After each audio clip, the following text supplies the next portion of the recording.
स्वागत है हमारे चैनल में। मेरा नाम खुशी है। मैं सीमा।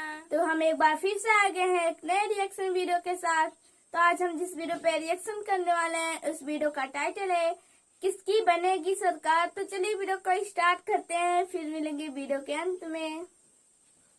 तो दोस्तों बस वो दिन आने ही वाला है जब दूध का दूध और फिनाइल का फिनाइल हो जाएगा। जल्दी ये क्लियर हो जाएगा कि बीजेपी 400 पार होगी या 250-300 पर ही अटक जाएगी। कुछ ही दिन में ये भी पता लग जाएगा कि क्या राहुल बाबा कांग्रेस का बेड़ा पार लगाएंगे या फिर से बंटाधार करवाएंगे जैसा कि वो पाषाण काल से करवाते आ रहे हैं। खत्म, बस एक फेज की वोटिंग बाकी है। प्रशांत किशोर से लेकर गोरखपुर के चुन्नू हलवाई तक सबने अपने अपने आंकड़े का ठेला लगा लिया है। हर रोज पॉलिटिकल एक्सपर्ट्स की तरफ से संभावित सीटों का आंकड़ा जनता के सिर पर उड़ेला जा रहा है। तो हमने भी सोचा कि क्यों ना असल रिजल्ट से पहले हम भी एक बार इस बात का पोस्टमार्टम कर लें। आपको बता दें कि रिजल्ट को लेकर मार्केट में क्या हवाबाजी चल रही है।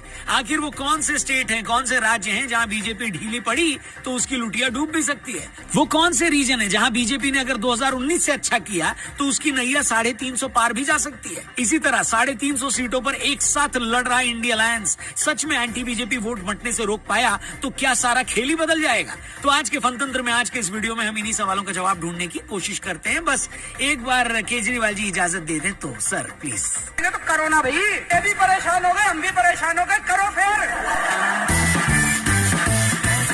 नमस्कार दोस्तों, मैं हूँ रौनक और आप देख रहे हैं फनतंत्र। तो दोस्तों देश के हर गली मोहल्ले, नुक्कड़ चौराहे, गन्ने के जूस की रेहड़ी से लेकर बियर बार तक यही चर्चा गर्म है कि 4 जून को क्या होने वाला है। मैं यकीन दिलाता हूं दोस्तों कि 10 मिनट का ये वीडियो देखने के बाद आपको इलेक्शन रिजल्ट पर और कोई डिस्कशन सुनने की जरूरत ही नहीं रह जाएगी।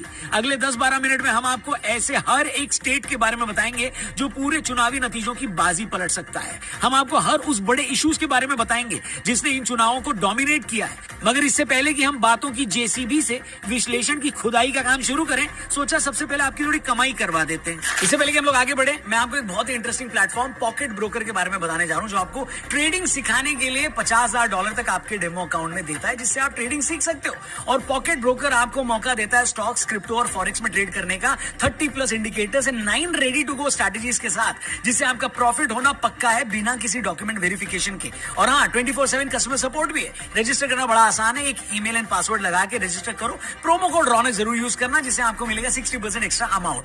पॉकेट ब्रोकर पर डेली टूर्नामेंट्स होते हैं जिससे आप फ्री में पार्टिसिपेट कर सकते हैं और जीत सकते हैं लाखों के इनाम। सोशल ट्रेडिंग फीचर से दुनिया भर के ट्रेडर्स के ट्रेड को कॉपी करके खुद भी कमा सकते हो। मैं आपको एक ट्रेड करके दिखाता हूँ। ये देखिए, मैंने एक ट्रेड लिया है जिसमें ये देखो मुझे प्रॉफिट हुआ, तो मैं तो अपना प्रॉफिट विड्रॉ भी कर सकता हूँ। पॉकेट ब्रोकर कोई फीस चार्ज नहीं करती और अमाउंट आप सीधा बैंक या फिर यूपीआई में ले सकते हो। तो इंतजार किस बात का, डिस्क्रिप्शन में जाइए या पिन कमेंट में जाइए, लिंक दिया उस पर क्लिक करके रजिस्टर करिए और शुरू हो जाइए। वीडियो में आगे बढ़ते हैं। दोस्तों इस इलेक्शन से कुछ महीने पहले बीजेपी ने नारा दिया था अब की बार 400 पार। इस नारे के साथ ही ये बहस छिड़ गई कि क्या सच में बीजेपी 400 पार जा सकती है। मगर जैसे जैसे इलेक्शन आगे बढ़ा ये क्लियर हो गया कि बीजेपी का 400 पार का ये नारा अपने वर्कर्स में जोश भरने के लिए दिया गया था और बाद में मोदी जी ने भी खुद ये बात कह डाली। इसलिए हम उस 400 पार वाली बहस में नहीं जाएंगे। हम सबसे पहले इस सिनारियो पर बात करते हैं कि क्या बीजेपी पिछली बार से ज्यादा ला सकती है, और अगर ला सकती है तो ये काम आखिर होगा कैसे। दोस्तों 2019 में बीजेपी ने 300 सीटें जीती थी और एनडीए ने 353। इस बार बीजेपी अपने दम पर सच में 350 सीटें लाना चाहती है तो इसके लिए एक साथ कई चीजें उसके फेवर में काम करनी होंगी। सबसे पहले तो बीजेपी ने यूपी, बिहार, राजस्थान, मध्य प्रदेश और गुजरात जैसे जिन राज्यों में सबसे ज्यादा सीटें जीती थी वहां उसे उन सीटों को होल्ड करना होगा। ये देखते हुए कि 2019 में समाजवादी पार्टी और बसपा साथ मिलकर चुनाव लड़े थे, तब भी बीजेपी 80 में से 62 सीटें जीत लाई थी। इसके बाद 2022 में हुए यूपी विधानसभा चुनाव में भी बीजेपी को बड़ी जीत मिली थी। इससे यही लगता है कि बीजेपी उत्तर प्रदेश में तो 2019 वाला अपना परफॉर्मेंस दोहरा ही लेगी। इसी तरह बिहार में बीजेपी ने पिछली बार 40 में से 39 सीटें जीती थी। इस बार भी जेडीयू और बीजेपी साथ मिलकर लड़ रहे हैं तो लगभग वैसा ही परफॉर्मेंस दोहराना मुश्किल नहीं होगा। इसके अलावा एमपी और राजस्थान में हाल ही में बीजेपी विधानसभा चुनाव जीती है। गुजरात तो 30 सालों से बीजेपी का गढ़ रहा है, तो ऐसा लगता है कि इन स्टेट में बीजेपी अपना 2019 वाला परफॉर्मेंस रिपीट कर लेगी। बीजेपी को अगर सच में 350 के फिगर को टच करना है तो उसकी नजर ज्यादातर पश्चिम बंगाल, कर्नाटक, तेलंगाना और महाराष्ट्र जैसे स्टेट पर होगी। पश्चिम बंगाल में बीजेपी ने पिछली बार 18 सीटें जीती थी। बीजेपी को उम्मीद है कि इस बार वो यहाँ सबसे बड़ी पार्टी बन सकती है। ममता बनर्जी की स्टेट गवर्नमेंट के खिलाफ जनता का गुस्सा है। संदेश खाली का मुद्दा गर्म है। बीजेपी ने पिछले 8-10 सालों से यहाँ काफी काम किया। इसी तरह बीजेपी को उम्मीद ये भी है कि तमिलनाडु में अन्नामलाई का जादू चल सकता है। तमिलनाडु में बीजेपी अब तक की अपनी सबसे ज्यादा सीटें जीत सकती है, ऐसा उसे लगता है। तेलंगाना में बीजेपी टीआरएस सरकार के खिलाफ गुस्से का फायदा उठा सकती है। तेलंगाना में बीजेपी 5 सीटें तक जीत सकती है। उड़ीसा में वो अपना सीटों का आंकड़ा 8 से बढ़ाकर 10 कर सकती है।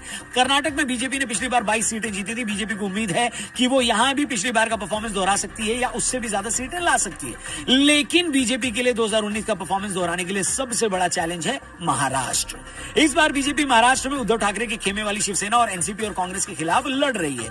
पिछली बार बीजेपी ने महाराष्ट्र में 48 में से 43 सीटें जीती थी और एनडीए ने 41 सीटें। लेकिन इस बार उद्धव खेमे ने अगर सच में अपना दम दिखा दिया तो बीजेपी को यहां बड़ा नुकसान भी हो सकता है। कुल मिलाकर बीजेपी को अगर सच में 300 पार जाना है तो उसे 2019 वाले सारे स्टेट तो जीतने ही होंगे, साथ ही तेलंगाना, तमिलनाडु जैसे स्टेट में अच्छी सीटें जीतनी होंगी। बंगाल और कर्नाटक में भी सीटें बढ़ानी होंगी। अगर बीजेपी सच में ऐसा कर पाती है तो 400 न सही वो 330 पार तो जरूर कर सकती है। इतना बड़ा देश, इतना डाइवर्सिफाइड देश, अगर एक पार्टी मूव कर रही तो लहर का चुनाव है मानक जी। इसीलिए मैं कह रहा हूं 375 to 400। दोस्तों 2019 में कांग्रेस पार्टी ने अपने दम पर कुल 52 सीटें जीती थी और कांग्रेस वाले यूपीए गठबंधन ने कुल 91 सीटें अपने नाम की थी। मतलब सरकार बनाना तो दूर, ये लोग सरकार बनाने की सोच भी नहीं सकते थे। 2019 में बीजेपी को अपने दम पर जब 37% वोट मिला था और एनडीए को 45%, वहीं दूसरी तरफ कांग्रेस को 19% वोट मिले थे और पूरे यूपीए को ही 25 यानी 25% वोट मिले थे। मतलब एनडीए गठबंधन को कांग्रेस वाले यूपीए गठबंधन से 20% वोट ज्यादा मिले थे। लोग सवाल पूछ रहे हैं कि इस बार ऐसा क्या हो जाएगा कि ये बाजी पूरी तरह पलट जाएगी। राजनीति में जहां 1-1% में सरकारें बदल जाती हैं, वहां 20% का ये वोट डिफरेंस इंडी गठबंधन कैसे पूरा करेगा? क्या इसके लिए राहुल बाबा ने अपने से भी पहुंचे हुए किसी बाबा से झाड़ा लगवाया है या पार्टी जादू बीजेपी की सीटें कम करवा देगी? आइए उसी सिनेरियो पर बात करते हैं। कांग्रेस की इस कॉन्फिडेंस की सबसे बड़ी वजह तो ये है कि पिछली बार यूपीए होने के बावजूद विपक्ष बिखरा हुआ था। अब जब से इंडी अलायंस का जंग हुआ है, 300 से ज्यादा जगहों पर इन लोगों ने हर सीट पर बीजेपी के खिलाफ सिर्फ एक कॉमन उम्मीदवार उतारा है। तो इनको उम्मीद है कि इस बार बाजी पलट जाएगी। इसके अलावा कांग्रेस या इंडिया अलायंस की सरकार बनती है तो 2 चीजों को एक साथ होना होगा। यूपी, बिहार से लेकर राजस्थान, एमपी और गुजरात तक, उत्तर और पश्चिम के वो सारे राज्य जहां बीजेपी पिछले 2 इलेक्शन से लगभग क्लीन स्वीप कर चुकी है, वहां उसे नुकसान हो और ये सीटें छिटक कर इंडिया अलायंस के पास आ जाए।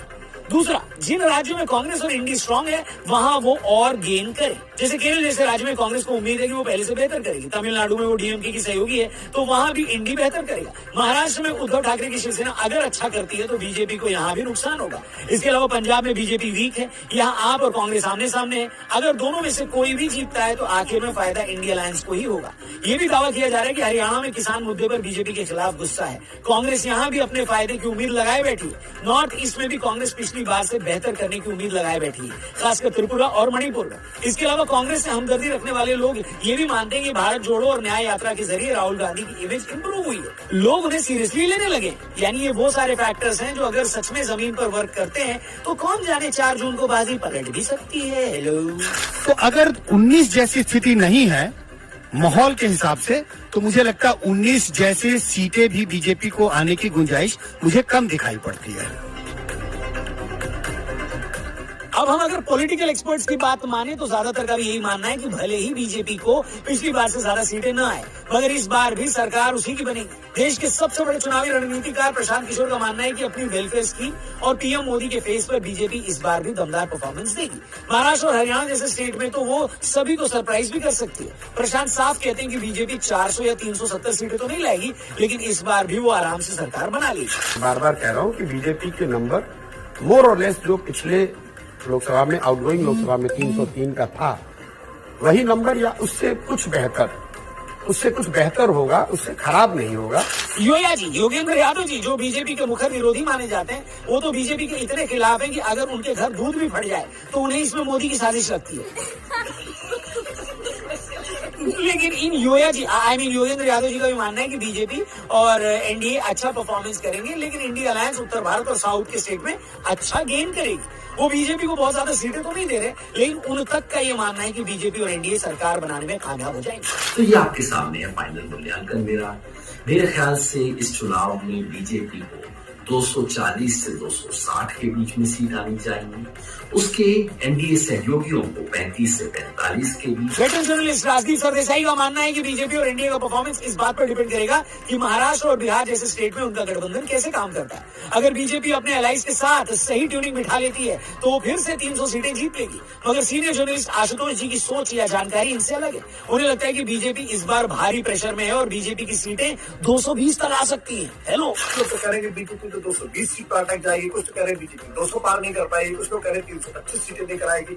लेकिन एक चीज जो सच्चाई है वो ये कि आज की तारीख में बीजेपी स्ट्रगल करती है।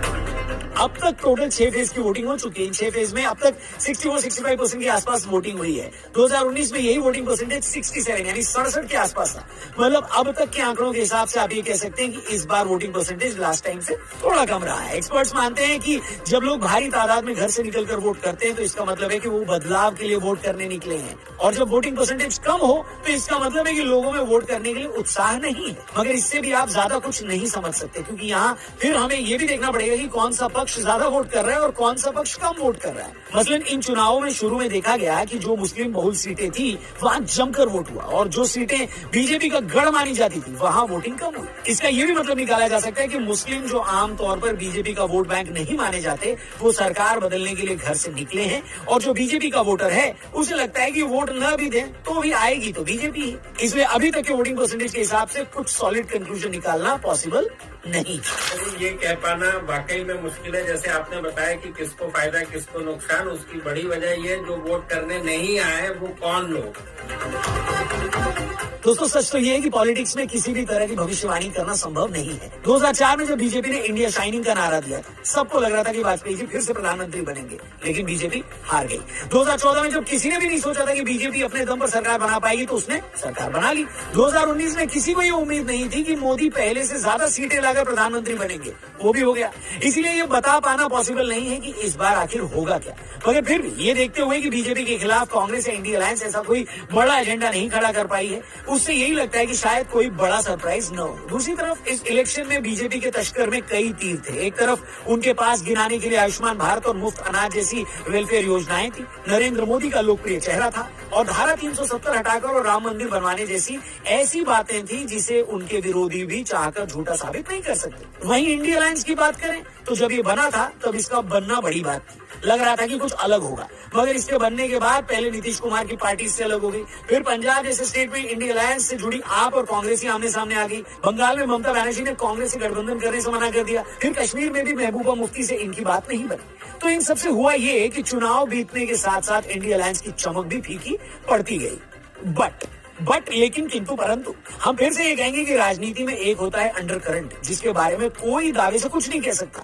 अब हमारे इस सारे एनालिसिस के बावजूद कुछ ऐसा अंडर करंट भी हो सकता है जो हम में से कोई ना देख पाए, और ऐसा हुआ तो सच में बहुत सारे लोग शॉक रह जाएंगे। बाकी 4 जून को ये पता लग जाएगा कि अगले 5 सालों के लिए किस किस की 2 जून की रोटी का बंदोबस्त होने वाला है, और ईवीएम का चरित्र हनन कौन कौन करने वाला है। खैर, कौन बैठेगा सत्ता में और कौन बैठेगा विपक्ष में, इस बारे में अगर आपकी कोई राय है, आपकी कोई एनालिसिस है, आपका कोई पॉइंट है, तो प्लीज कमेंट करके जरूर बताइएगा। जाने से पहले हमारे चैनल को भी जरूर सब्सक्राइब करिएगा। ये वीडियो सही लगी तो और भी लोगों तक पहुंचाइएगा, शेयर जरूर करिएगा। तो फ्रेंड्स, हमने वीडियो देखा, हमें वीडियो बहुत अच्छा लगा। अभी तो ये कहना मुश्किल है कि बनेगी किसकी सरकार, ये तो 4 तारीख को ही पता चलेगा। तो आपको हमारी वीडियो कैसा लगा? अगर आपको हमारी वीडियो पसंद आया हो तो हमारे वीडियो को लाइक कीजिएगा। अगर आप हमारे चैनल पर नए हैं तो हमारे चैनल को सब्सक्राइब कीजिएगा। तो फिर मिलते हैं किसी और वीडियो में, तब तक के लिए बाय बाय।